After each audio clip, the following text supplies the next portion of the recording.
ఎట్లనగా ఆయన అబ్రహామా అని పిలువగా అతడు చిత్తము ప్రభువా అనెను. హల్లెలూయా. అబ్రహామా అని పిలవంగలని దేవుడు అబ్రహాముని పిలిచాడు. అబ్రహామా అని పిలవంగలని ఏమన్నాడు? చిత్తము ప్రభువా. ఒక రాజు బంట్రోతుని పిలుస్తాడు. ఏమని పిలుస్తాడు? బంట్రోతుని ఏమని పిలుస్తారు? ఎవరక్కడా అని పిలుస్తాడు. ఏమనుకోండి? చిత్తం ఇట్లా ఇట్లా ఇట్లా వచ్చి ఏమంటారు? చిత్తం ప్రభువా అంటారు. అలా దేవుడు మనలందరినీ పిలుస్తున్నాడు, మనందరితో మాట్లాడుతున్నాడు.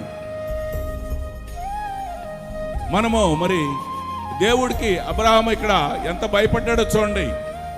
ఒకటే ఒక మాట చెప్పాడు, అబ్రహామా నీకు కలిగి ఉన్న ఒక్కగానొక్క కుమారుణ్ణి నాకు దహనబలి అర్పించు అన్నాడు. అంతే.